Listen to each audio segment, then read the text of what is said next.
by the warm chatter of family celebration. 25 pairs of eyes focus on Mom as she opens gifts, her smile widening with each tissue paper revelation. Dad raises his glass, commanding the room's attention the way he's done at every family gathering for as long as I can remember. To Elaine, he announces, his voice carrying across the long table. 65 years young and still putting up with all of us. Laughter ripples through the room. I join in, lifting my water glass in a practiced motion. This is comfort. This is family. This is where I've always belonged, even when I haven't felt it. Dad's gaze shifts to me, that familiar glint in his eye, the one that always appears right before he makes someone the center of his particular brand of humor. And to Giada, he continues, gesturing toward me with his wine glass. Still fighting the good fight with that. What do you call it again? Oh, the pajama laptop job? Changing the world from your couch, right? My hand tightens around the water glass. My smile freezes in place as laughter erupts around the table. Aunt Carol snorts into her napkin. Uncle Phil shakes his head with that same dismissive chuckle he reserves for stories about his daughter's art degree. My brother Carter catches my eye briefly before looking away, his smile uncomfortable but unwilling to fade. Something shifts inside me, a tectonic plate moving after years of pressure. I see with perfect clarity what I've been trying not to see for months. Years. They will never respect my choices. They will never acknowledge my success. The approval I've spent 33 years chasing will always remain just out of reach. The realization doesn't come with panic or heartbreak. Just clarity. Crystal clear understanding that washes over me like cool water. Without a word, I place my napkin beside my plate. I stand, smoothing the front of my dress. Happy birthday, Mom, I say quietly. Then I walk away from the table, from the suddenly stunned silence behind me. 18 months earlier, I sat across from my father in his study, explaining my decision to leave my corporate media role. I need something more meaningful, I told him, outlining my plans for my own brand strategy consultancy. Sounds like a midlife crisis to me, he'd replied, not looking up from his newspaper. Bit early for that, though. The pattern was always the same at family gatherings. Carter's law firm promotions were celebrated with champagne. Lydia's work in hospital administration was doing something that matters. Miles's finance career was building something tangible. But my work? Always the punchline, always the afterthought. How's the little side business? They'd ask, as if I were selling homemade jam at farmers markets, rather than rebuilding struggling companies' market positions. I kept showing up anyway, kept trying to earn a place at the table through quiet determination, through building something meaningful despite their lack of support. The barrage of texts begins before I reach my car. Carter, Dad was just kidding. Don't be so sensitive. Lydia, way to make Mom's birthday about you. Mom, please come back inside, sweetie. Don't ruin the evening. I drive home in silence, my phone buzzing on the passenger seat like an angry wasp. By morning, the messages have escalated to calls. By afternoon, the familiar knock on my apartment door. Mom stands there with Dad looming behind her, Carter hovering uncomfortably in the hallway. This has gone on long enough, Dad announces, already pushing past me into the apartment. You're dragging out the issue, and frankly, it's embarrassing. My hands are steady as I open the door wider, a deliberate action that feels nothing like the accommodation it resembles. You've never respected my work, I say, my voice quiet but firm. Not once in 18 months, not once in my entire life. I'd like you to leave now. Mom blinks rapidly, her mouth opening in protest. Dad's face reddens. Now listen here. Please leave, I repeat. They've always operated on a clear hierarchy. Dad leads, Mom enables, siblings follow the established pattern.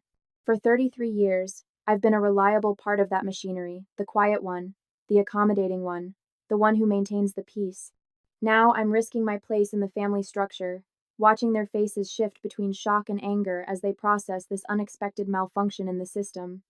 The emotional toll of years spent trying to fit their mold weighs on me as I close the door behind them. The steady corporate job I hated, showing up at every event with the right smile in place, ignoring every snide remark and dismissive joke. For the first time in my adult life, silence was my answer, and it spoke volumes. The ivory envelope sits on my kitchen counter like a landmine. Gold-embossed lettering announces Miles and Sophia's engagement celebration, the date highlighted in elegant calligraphy.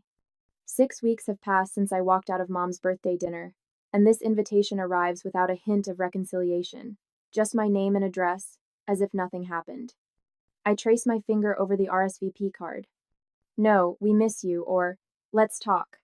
Just a presumption I'll attend, wearing the appropriate smile and convenient amnesia about their behavior. Giada, we hope you can make it. Reads Miles's handwritten note at the bottom. Hope, not want or need. Just hope. Conditional and distant. My phone buzzes with a text from Carter. You get the invite? Miles wants to know if you're coming. No mention of the standoff, the things said and unsaid. Just business as usual, and the Moretti family sweep conflicts under the rug until the lumps become too large to ignore. I open Instagram, my thumb scrolling almost involuntarily. Mom's page displays a photo from last weekend, a family dinner I wasn't invited to. Dad, Carter, Lydia, Miles, and his fiancée Sophia gathered around a table laid in punchline. Thankfully, no sensitive souls at this table did. 17 likes, including ones from my siblings. My stomach tightens as I scroll through more posts. Photos of family outings, inside jokes, celebrations continuing without pause. In their narrative, I'm simply the difficult daughter throwing a tantrum, expected to get over it and return to my assigned role. The realization lands like concrete in my chest. They see my absence as temporary, my boundaries as negotiable, my hurt as inconvenient. The laptop chimes with an incoming video call. Mom's name flashes on the screen, but the thumbnail shows everyone gathered in their living room. A family intervention disguised as reconciliation. Giada, honey, we've been trying to reach you. Mom's voice carries that familiar sing-song quality that emerges when she's trying to smooth over conflict. Dad leans into frame. Turn your camera on. We need to talk like adults. I click the camera icon, sitting straighter, an old reflex when facing family judgment. We need to clear the air before Miles's engagement party, Mom says, her smile strained at the edges. The whole family will be there. I haven't decided if I'm attending, I say. 5 faces register identical expressions of shock. Even through the screen, I feel the weight of their collective disapproval. What do you mean you haven't decided? Miles pushes forward. It's my engagement party. I understand that, I begin, but Carter cuts me off. This is exactly why we have to walk on eggshells around you. Everything becomes a federal case. I didn't realize respecting my work was walking on eggshells. Lydia sighs dramatically. Have you considered talking to someone? Professionally? You've always been sensitive, but this is extreme even for you. Sensitive. The word hangs there, stripped of context, reframed as weakness rather than legitimate response to years of dismissal.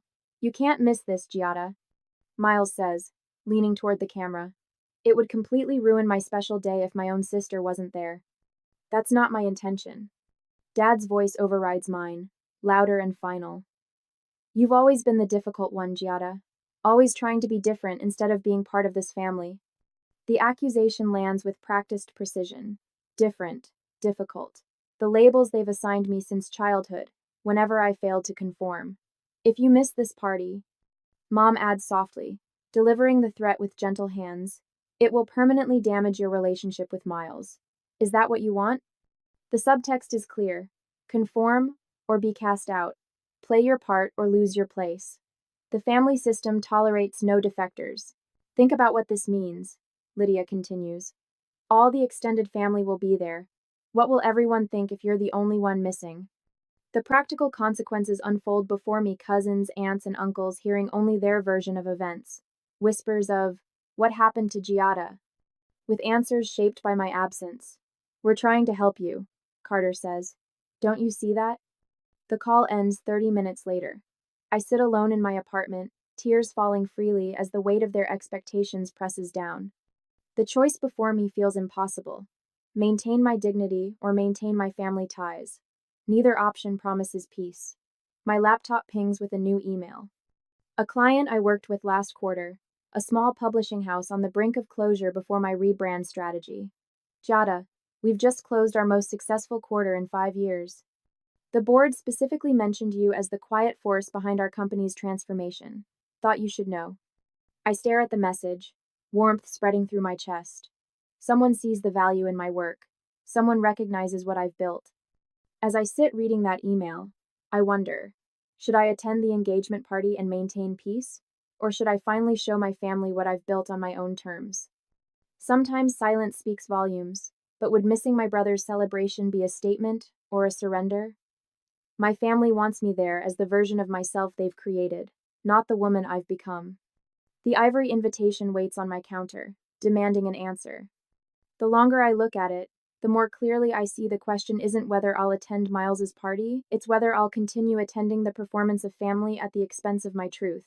4 days later, I woke to the relentless ping of my phone. 3 new notifications, all from Dad's Facebook. The latest post shows the family gathered around a bonfire at Uncle Phil's lake house, everyone smiling with wine glasses raised. The caption reads, "Family always shows up for each other, no matter what." 27 likes. And so true. I set my phone face down on the nightstand, breathing through the tightness in my chest. Mom calls while I'm reviewing client analytics. I almost let it go to voicemail, but slide my thumb across the screen at the last moment. "Miles is so disappointed you haven't RSVP'd yet," she says instead of hello. "He specifically asked me to check if you're coming." "I haven't decided," I answer, my voice steadier than I feel. "What's there to decide? It's your brother's engagement party." I hear the kitchen faucet running in the background, the familiar clink of dishes being rinsed. Mom never calls without multitasking. "I have a client meeting that weekend." Her sigh carries decades of practiced disappointment. "You know they scheduled the pre-engagement dinner at our house for Thursday. Everyone will be there." Thursday.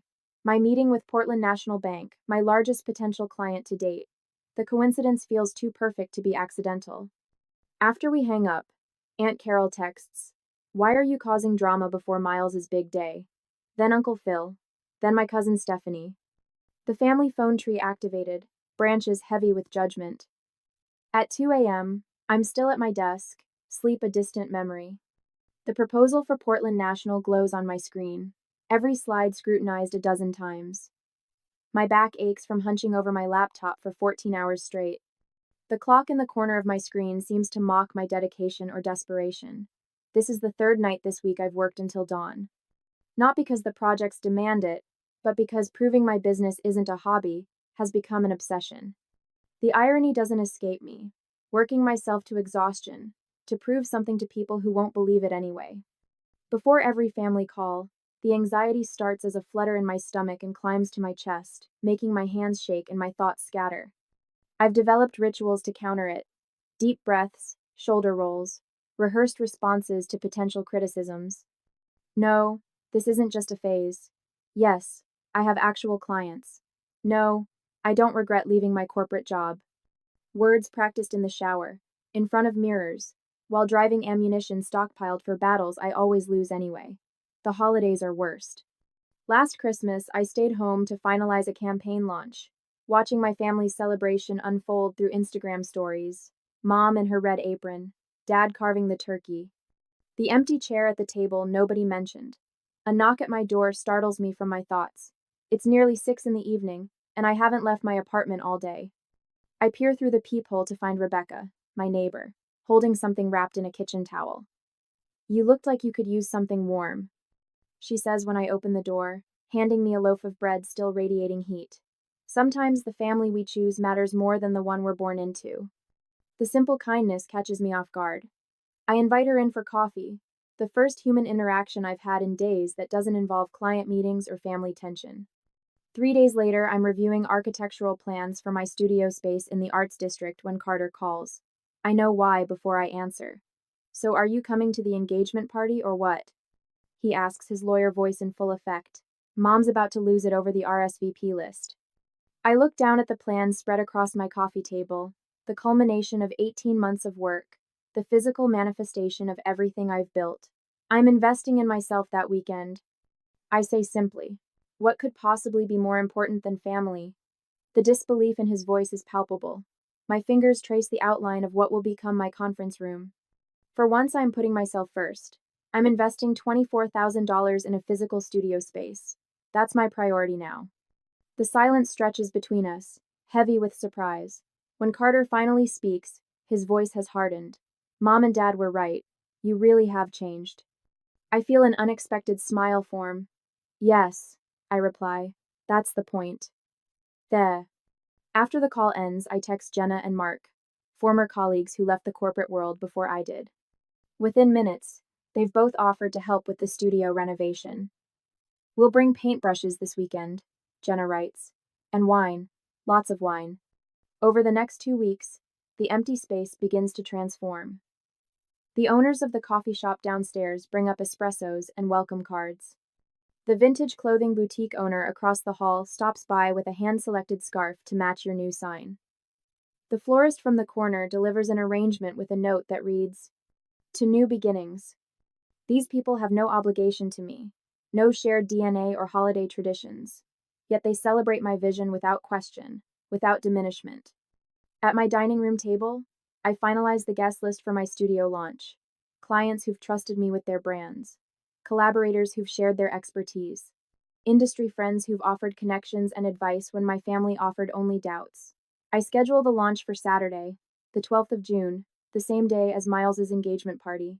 My cursor hovers over the send invitations button, my heart racing with the magnitude of my choice. This isn't just about missing a party or opening a studio. It's about declaring once and for all which life I'm choosing. I take a deep breath and click send.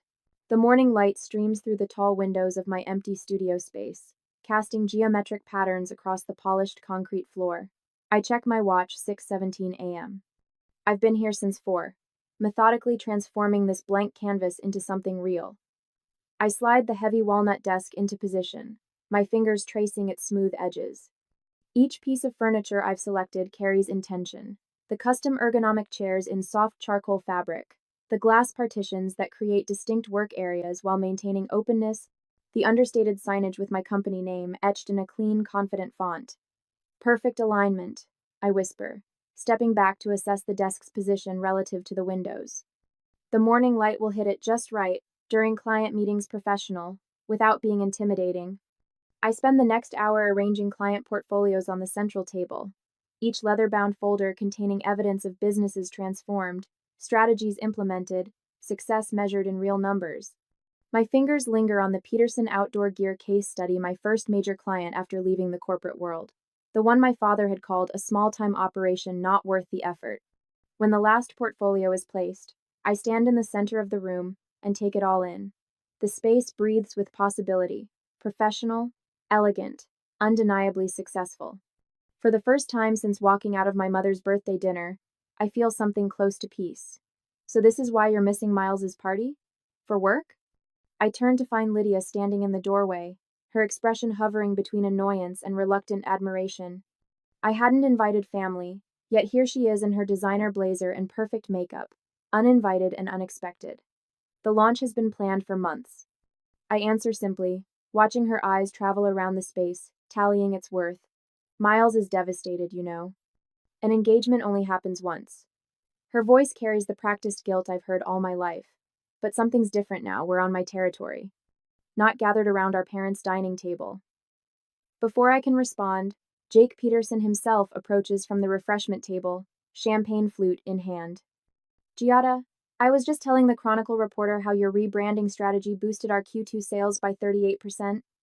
He gestures toward a woman taking notes near the window. This genius saved our family business after 30 years of steady decline. 2 other clients join the conversation, each adding their own testimony. She completely rebuilt our digital presence. The quiet force behind our turnaround. Portland's best-kept secret. Lydia's expression shifts almost imperceptibly.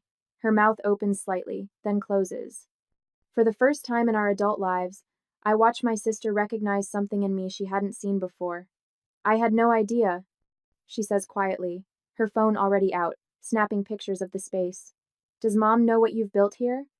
When Lydia took photos to send to our family, I hesitated to ask her to stop. Would confronting her create more drama, or would allowing those pictures to speak for themselves finally show my family what I'd accomplished? The launch event builds momentum around me. Clients mingle with local business owners, sharing stories of transformation.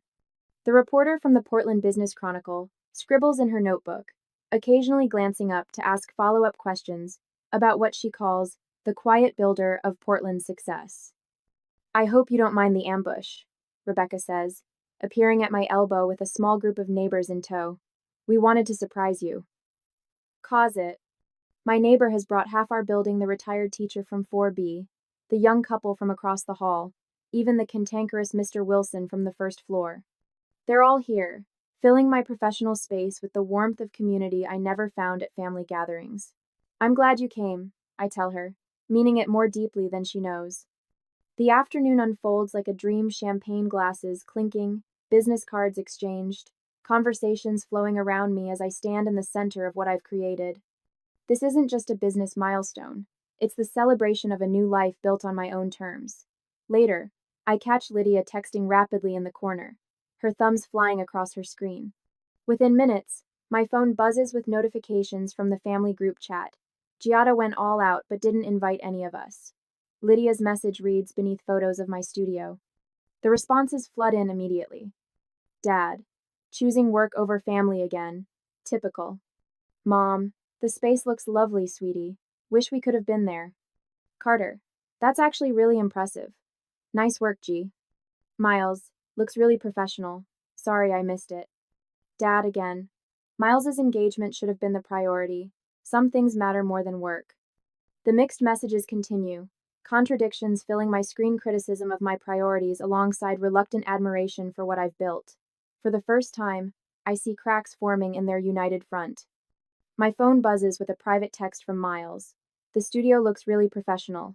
Congrats. I slide the phone back into my pocket without responding and rejoin my guests. The validation I spent years seeking from my family feels strangely hollow compared to the reality I've built around me.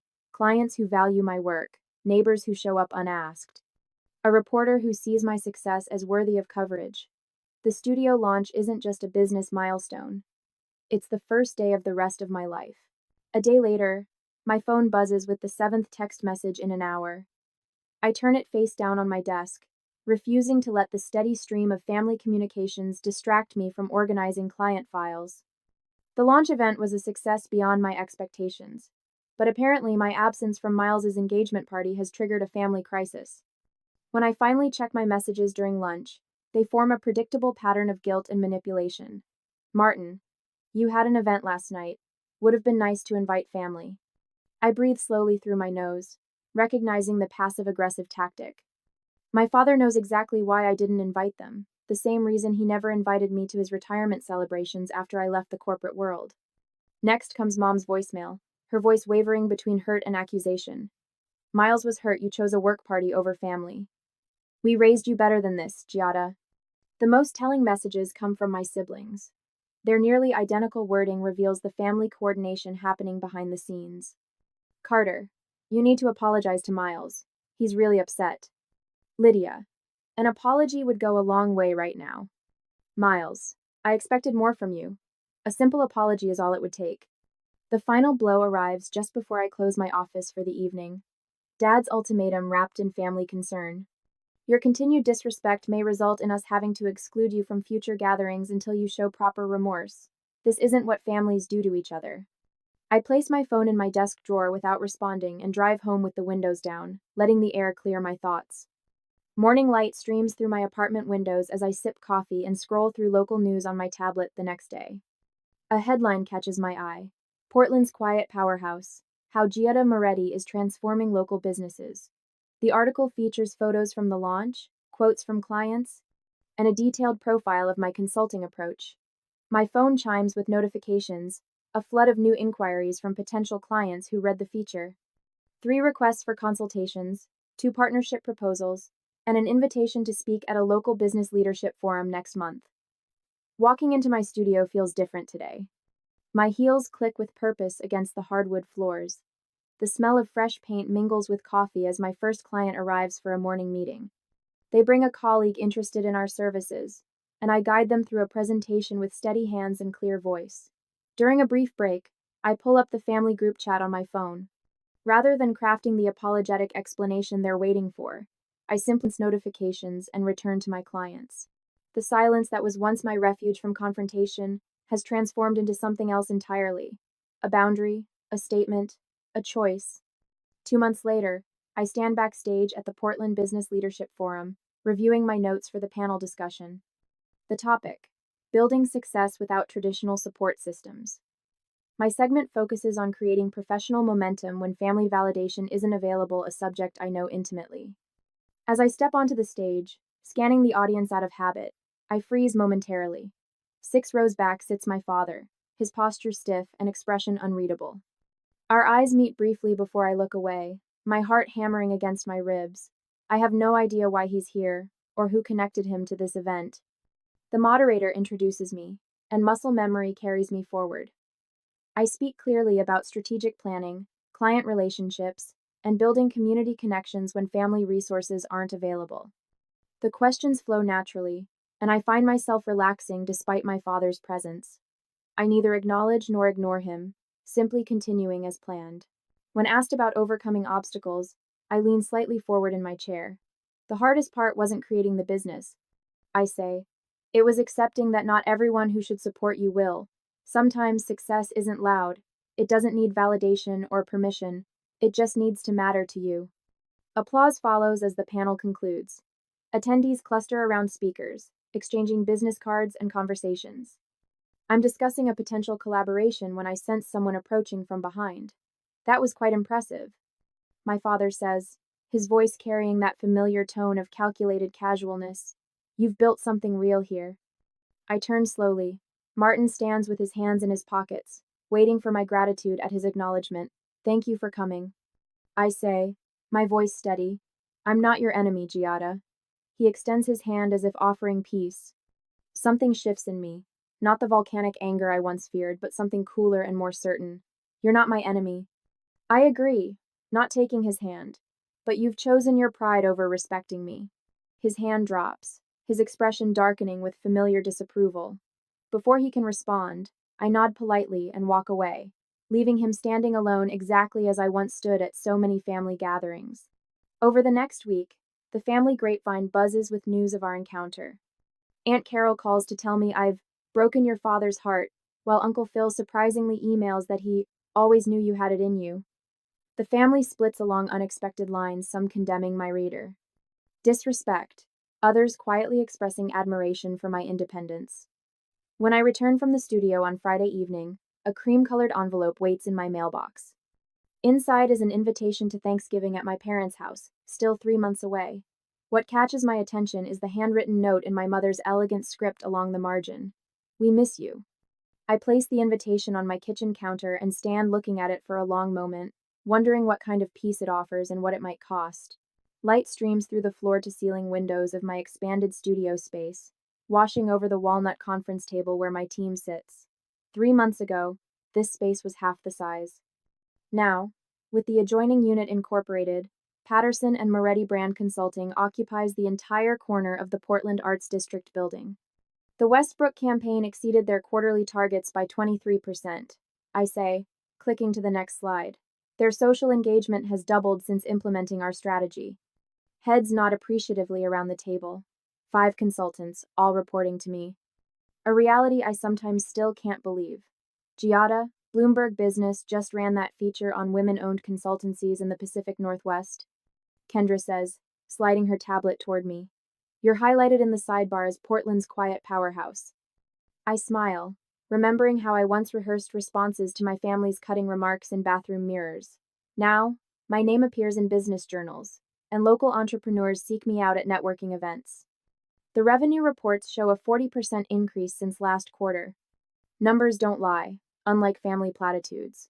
Let's wrap for today, I say, standing. Great work, everyone. As they file out, I notice the ease in my shoulders that was never present at family gatherings. The constant tension, the need to defend, explain, justify has finally lifted. Later that evening, my dining room fills with laughter. 8 people gather around my table, colleagues, neighbors, local business owners who've become friends. Rebecca places a steaming dish of paella at the center. To the woman who convinced me to invest in social commerce, Daniel raises his glass. My shop would still be struggling without you. The pajama strategist strikes again. Jokes Amy, my new business partner. Unlike my father's barbs, her teasing holds genuine affection. Instead of shrinking away, I laugh and raise my glass. Just wait until you see what I can do in proper clothes. The room erupts in laughter. Looking around at these faces, people who value my insights, who seek my counsel, I realize I've found something my family never gave me: recognition without conditions. Remember when you were afraid to tell people what you did for a living? Rebecca whispers as she helps clear plates. I nod, recalling how I'd mumble vague descriptions of my work, trained by years of dismissal to expect the same from everyone. The following weekend, a small group gathers in my backyard. Rebecca brings her famous lemon bars, the original supporters who helped paint walls and assemble furniture for my first studio space, relax in Adirondack chairs on the lawn. I raise my glass to creating our own definitions of success and family. Their faces reflect back the truth I've finally embraced, that family isn't just determined by blood, but by who celebrates your authentic self. Another Thanksgiving invitation sits on my desk the next morning. My mother's handwriting on the envelope still triggers a phantom anxiety, but it no longer consumes me. The fear of their judgment has diminished with each achievement they can no longer diminish. I've decided to attend, but on my own terms. I'll bring my portfolio, not defensively, not seeking validation, but as a matter of fact. This is who I am. This is what I've built. The lightness I feel is unfamiliar but welcome. I've constructed a life that doesn't require shrinking myself to fit into my family's narrow definition of success. I've stopped waiting for their approval to feel complete. I place the invitation beside my computer and turn at the sound of a gentle knock. My assistant appears in the doorway. Your 10 o'clock is here, she says. The CEO from Meridian Technologies. I stand, smoothing the front of my dress, a gesture that once signaled anxiety but now feels like preparation. As I prepared to face my family again, I wondered, is it better to maintain relationships with those who diminish you by setting firm boundaries, or to build a completely new circle that celebrates who you truly are? The hardest part wasn't walking away,